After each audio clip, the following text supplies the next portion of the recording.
नमस्कार दोस्तों, स्वागत करता हूँ आप सभी का अपने यूट्यूब चैनल फाइनेंशियल क्रूसेडर में।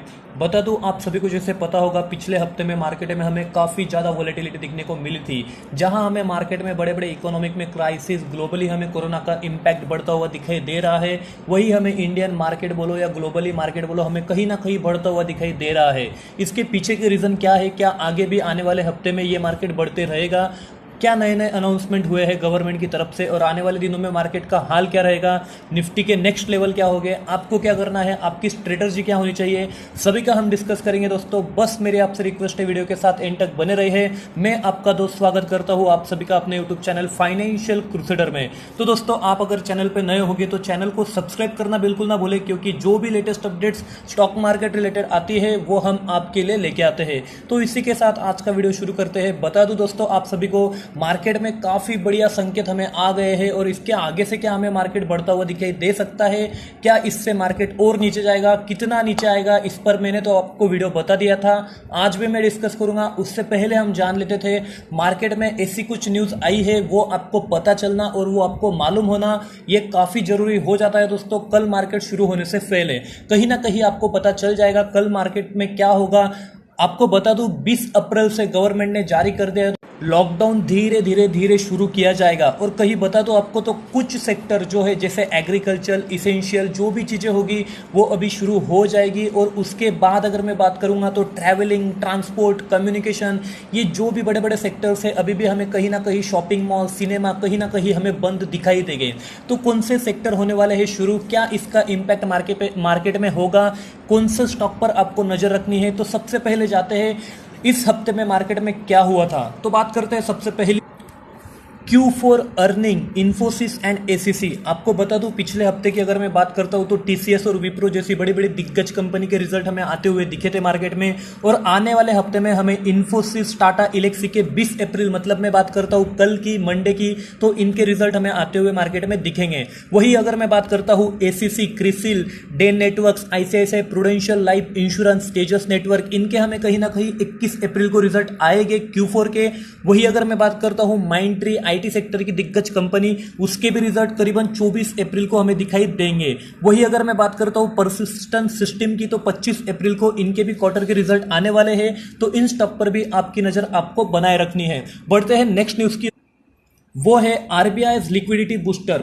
आरबीआई की प्रेस कॉन्फ्रेंस जैसे ही हुई थी दोस्तों, आप सभी को बता दूं, उसके बाद मार्केट में लिक्विडिटी बूस्ट देखने को हमें मिला है। इस कोरोना के संकट से निकलने के लिए आरबीआई के जो गवर्नर है शक्तिकांत दास, इन्होंने बैंकों को ज्यादा से ज्यादा अमाउंट इकोनॉमी में लगाने के लिए बोला है, क्योंकि रिवर्स रेपो रेट उनके लिए कम कर दिया है। वही अगर मैं बात करता हूं micro finance, non banking financial service, ये जो भी कंपनीज है इनको आसानी से फंड अवेलेबल हो जाए, इसी की वजह से इन्होंने TLTR 2.0, अगर उसी को बता दूं, targeted long term repo operation, इसको अनाउंस कर दिया है। उसी के साथ अगर मैं बात करता हूं स्मॉल कंपनीज और रूरल बिजनेसेस की, तो देखिए इनको भी आसानी से फंड अवेलेबल हो जाए, इसके लिए भी घोषणा कर दी है। तो ये काफी अच्छी न्यूज हमें मार्केट में दिखने को मिल सकती है। इसके वजह से कहीं ना कहीं हमें मार्केट ऊपर जाता हुआ दिखाई दे सकता है, क्योंकि आरबीआई गवर्नमेंट कहीं ना कहीं ज्यादा हो सके उतना हमें प्रयास कर रही है मार्केट को मेंटेन और बैलेंस रखने का।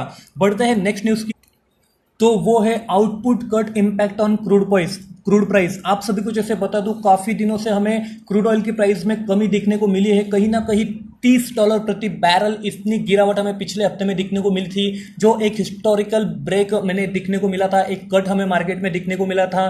क्रूड ऑयल की प्राइस कम होने का रीजन एक ही है दोस्तों, कंट्रीज और रीजन्स में काफी हमें लॉकडाउन दिखने को मिल रहा है।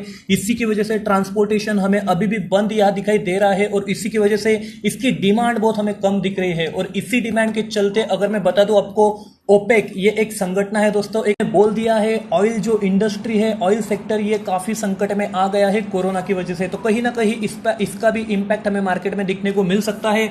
मैं आपको बता दूं ब्रेंट ऑयल फ्यूचर्स, जो एक माना जाता है ऑयल सेक्टर के लिए, वो करीबन 10% से गिरकर 28.08% रुपए पर आ गया है पिछले हफ्ते की अगर मैं बात करता हूं। तो बढ़ते हैं नेक्स्ट न्यूज की ओर।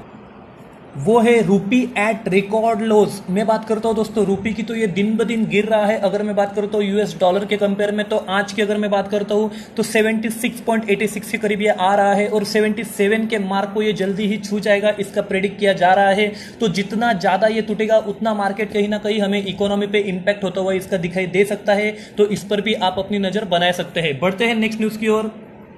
तो वो है FII, फॉरेन इंस्टीट्यूशनल इन्वेस्टर। अगर मैं बात करता हूं तो आउटफ्लोज ड्रॉप्स, इनके आउटफ्लो में काफी ड्रॉप हमें दिखने को मिला है। अगर मैं लास्ट वीक की बात करूं तो कहीं ना कहीं ये 857 करोड़ के करीब हमें दिखाई दे रहा था। और अगर मैं अप्रैल की बात करूं तो अभी तक 3808 के करीब 800 करोड़ के करीब हमें ये दिखने को मिल रहा है। काफी ज्यादा आउटफ्लो में यहाँ पर गिरावट हमें दिखने को मिल रही है।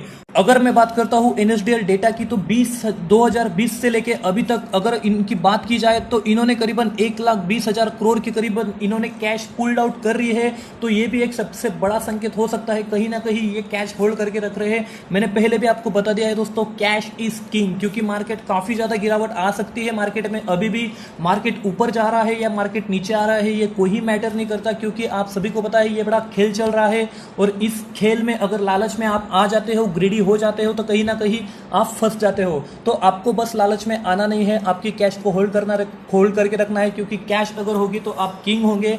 यही मैं बोलना चाहता हूं। हर एक डिप पर जैसे ही 500 या 1000 पॉइंट की गिरावट आपको मार्केट में दिखने को मिलती है, बड़ी से बड़ी गिरावट में थोड़े थोड़े स्टॉक्स को एक्यूमुलेट करते चलो। जैसे ही मार्केट बढ़ता है, बिना हाथ डाले कुछ मत करिए, बस मार्केट को देखते रहिए और मजे लेते रहिए। अब बढ़ते हैं नेक्स्ट न्यूज़ की ओर। उससे पहले मैं आपसे बताना चाहता हूं, अभी तक आपने अगर चैनल को सब्सक्राइब नहीं किया है तो जल्दी से फटाफट सब्सक्राइब कर दीजिए, क्योंकि जो भी लेटेस्ट अपडेट्स आती है वो आसान भाषा में लेके आने का काम हम करते हैं, क्योंकि आपको समझ सके इसका बेसिक्स क्या है, आने वाले दिनों में मार्केट में क्या होने वाला है। तो फटाफट सब्सक्राइब करिए। बढ़ते हैं नेक्स्ट न्यूज़ की ओर।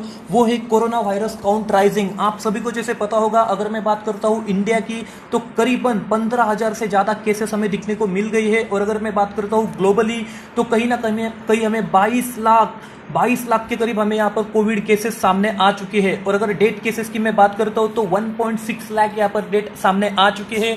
और ये आंकड़ा जो है, ये प्रतिशत कहीं ना कहीं हमें बढ़ता हुआ दिखाई दे रहा है। दिनों में अभी भी कोरोना की केसेस हमें बढ़ते हुए दिखाई दे रही है। कुछ कंट्रीज में ये हमें कहीं ना कहीं रिकवर होते हुआ दिखाई दे रहा है। चाइना अपने फिर से इकोनॉमी में फिर से यहाँ रिस्टार्ट करने के लिए रेडी है। तो कहीं ना कहीं ये भी एक इम्पैक्ट बढ़ सकता है। कोरोना की केसेस बढ़ने का इम्पैक्ट भी हमें मार्केट में दिखने को मिल सकता है।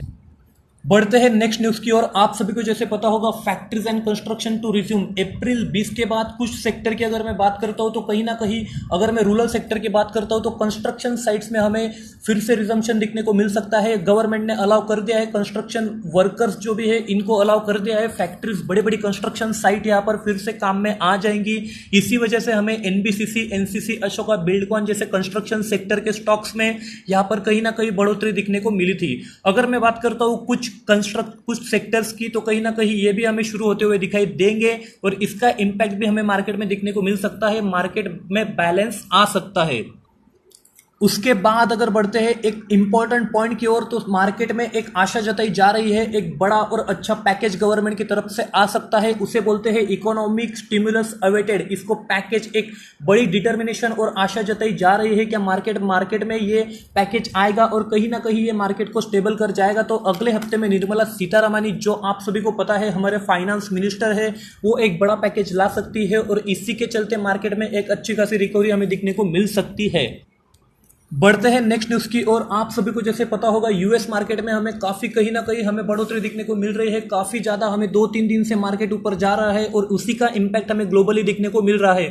तो कहीं ना कहीं सभी मार्केट यूएस मार्केट को फॉलो कर रहे हैं और इसी के चलते हमें ज्यादा से ज्यादा रिकवरी और मार्केट ऊपर जाते हुए दिखाई दे रहा है। इसका वजह सिर्फ एक है, आप सभी को जैसे पता, तो जिलियड साइंस, ये एक कंपनी है दोस्तों, एक मेडिकल और फार्मा सेक्टर है यूएस मार्केट का, और उसी ने कोविड ड्रग्स को फाउंड कर लिया है दोस्तों। मैं बता दूं आप सभी को, ये जो वैक्सीन उन्होंने निकाली है, ये कहीं ना कहीं पेशेंट के लिए ज्यादा हेल्पफुल बताए जा रहे हैं। तो ये भी एक रीजन हो सकता है, यूएस मार्केट में काफी ज्यादा हमें बढ़ोतरी इसी की वजह से दिखने को मिल रही है और इसका इंपैक्ट कहीं ना कहीं हमें ग्लोबली होता हुआ दिखाई दे रहा है।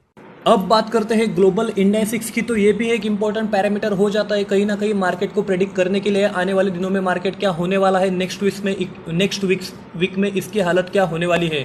तो जैसे कि आप देख रहे हैं ग्लोबल इंडेक्स, अगर मैं बात करता हूँ 17 अप्रैल की, तो मोस्टली हमें 99% यहाँ पर ग्रीन यहाँ पर जोन में दिखाई दे रहे हैं। इसकी वजह मैंने आपको पहले ही वीडियो में डिस्कस कर ली है और इसका इम्पैक्ट हमें कहीं ना कहीं ग्लोबली मार्केट में दिखाई दे रहा है और आने वाले दिनों में मतलब 20 अप्रैल के बाद भी ये हमें दिखाई दे सकता है। इसलिए मार्केट में हमें अगर मार्केट में अच्छा खासा रिबाउंड हमें दिखने को मिलेगा तो उसकी वजह एक ही हो सकती है, अच्छे खासे सेक्टर में अगर इंडिया फिर से रिजम्पशन कर लेता है तो कहीं ना कहीं इकोनॉमी पर भी इसका इंपैक्ट हमें दिखाई दे सकता है। तो मार्केट यहाँ पर एक सपोर्ट जोन ले सकता है और उसका भी मैं आपको वीडियो के साथ एंड में बता दूंगा निफ्टी का सपोर्ट लेवल क्या हो सकता है, निफ्टी यहां तक आ सकता है और धीरे धीरे आपको एक्यूमुलेशन कैसे करने हैं स्टॉक्स में। बात करते हैं दोस्तों FII और DII की डेटा की, क्योंकि ये भी इंपॉर्टेंट हो जाता है किसी मार्केट को प्रेडिक्ट करने में। इनकी होल्डिंग कैसी थी, इन्होंने कितना सेल किया, ये भी सबसे इंपॉर्टेंट हो जाता है। तो बढ़ते हैं FII और DII के डेटा की ओर। जैसे कि आप देख रहे हैं दोस्तों, सबसे पहले मैं बात करूंगा फॉरेन इंस्टीट्यूशनल इन्वेस्टर का डेटा FII का। तो कहीं ना कहीं हमें ज्यादा से ज्यादा सेलिंग इन्होंने दिखाई दी है। 2 दिन की अगर मैं बात करता हूँ 16 और 17 तारीख की, तो देखिए 2900 करोड़ और करीबन 1300 करोड़ के आसपास इन्होंने सेल किया है मार्केट में। मतलब कहीं ना कहीं संकेत आ जाता है इंडियन मार्केट में गिरावट आ सकती है। वही अगर मैं DII की बात करता हूँ दोस्तों, तो कहीं ना कहीं इन्होंने कहीं ना कहीं खरीदारी हमें करते हुए दिखाई दे रही है। पर वो खरीदारी अगर मैं बात करता हूँ कंपेयर में FII के सेलिंग की, तो काफी कम हमें दिखाई दे रही है और वो है करीबन 534 और अगर मैं बात करता हूं 1321 करोड़ के करीब। मतलब काफी कम खरीदारी हमें मार्केट में दिखने को मिली है और ज्यादा से ज्यादा सेल हमें मार्केट में दिखने को मिला है। तो ये भी एक सबसे बड़ी हो सकती है। बड़े बड़े इंस्टीट्यूशनल इन्वेस्टर और DII अपनी कैश अभी भी मार्केट में होल्ड कर रहे हैं। जैसे भी बड़ी गिरावट हमें दिखने को मिल सकती है, ये इन्वेस्टर फिर से मार्केट में आ सकते हैं, मार्केट में एक रीबाउंस लेके आ सकते हैं। तो ये भी एक सबसे इंपॉर्टेंट पैरामीटर हो सकता है किसी मार्केट को प्रेडिक्ट करने के लिए। बढ़ते हैं नेक्स्ट पॉइंट की ओर, वो है निफ्टी का सपोर्ट। तो देखिए अगर मैं बात करता हूं निफ्टी 50 के आज के लेवल की, तो कहीं ना कहीं हमें 9266 के करीब अभी दिखाई दे रहा है और उसके बाद ठीक 9300 का इसका काफी स्ट्रांग सपोर्ट हमें दिखाई देता है। करीबन 38% से ये आ जाएगा अपने ऑल टाइम हाई से। और अगर मैं बात करता हूं इसके लो की, जैसे ही ये हमें 9000 के नीचे जाता हुआ दिखाई दे सकता है, तो कहीं ना कहीं मार्केट में राउंड ऑफ हमें दिखने को मिल सकता है, फिर से सेलिंग हमें मार्केट में दिखने को मिल सकती है और कहीं ना कहीं यहां से मार्केट हमें नीचे जाता हुआ दिखाई दे सकता है। अगर मैं सपोर्ट की बात करूं दोस्तों, तो 8000 का स्ट्रांग सपोर्ट हमें कहीं ना कहीं दिखने को मिल रहा है। और आने वाले दिनों में जैसे ही मार्केट नीचे आता है, प्रेडिक्शन कुछ अलग हो जाते हैं। जैसे ही हमें कोरोना के केसेस बढ़ते हुए दिखाई दे रहे हैं ग्लोबल में, जैसे ही कुछ न्यूज आ जाती है, एक बैड न्यूज आ जाती है, तो एक 8000 का सपोर्ट सबसे स्ट्रांग सपोर्ट अभी मैं मानकर चलता हूं। जैसे ही मार्केट नीचे आता है 8500 8000 के सपोर्ट हमें दिखने को मिल सकते हैं आने वाले हफ्ते में। तो दोस्तों आपको मार्केट के मजे लेने हैं। जैसे ही मार्केट नीचे आता है 500 या 1000 पॉइंट की बड़ी गिरावट अगर हमें दिखने को मिलती है, तो थोड़े थोड़े एक्यूमुलेट आपको स्टॉक मार्केट में करने हैं, क्योंकि मार्केट अनप्रेडिक्टेबल होता है। कहीं से ये गिर जाएगा और कहीं से ये ऊपर चला जाएगा, आपको पता नहीं चलेगा, पछतावा ना हो, इसलिए आपको थोड़े थोड़े एक्यूमुलेट मार्केट में करने हैं। जब भी मार्केट ज्यादा से ज्यादा गिरावट हमें दिखने को मिल सकती है। तो दोस्तों यही थे मेरे एनालिसिस और मेरे रिसर्च में, यही आपके लिए वीडियो बना के लेके आता हूँ हमेशा आपके लिए अच्छे एनालिसिस और एक्यूरेसी के साथ। तो अगर आपको वीडियो अच्छा लगता है तो कमेंट में बोलना मुझे बिल्कुल ना भूले। निफ्टी की नेक्स्ट लेवल आपको क्या लगती है ये भी मुझे कमेंट में जरूर बता देना। और अगर वीडियो को आप अच्छा लगा होगा तो इसे लाइक शेयर और सब्सक्राइब करना बिल्कुल ना भूले, क्योंकि आपका लाइक और शेयर मेरा कॉन्फिडेंस जरूर बढ़ा देता है। तो इसी के साथ आज का वीडियो समाप्त करते हैं। धन्यवाद।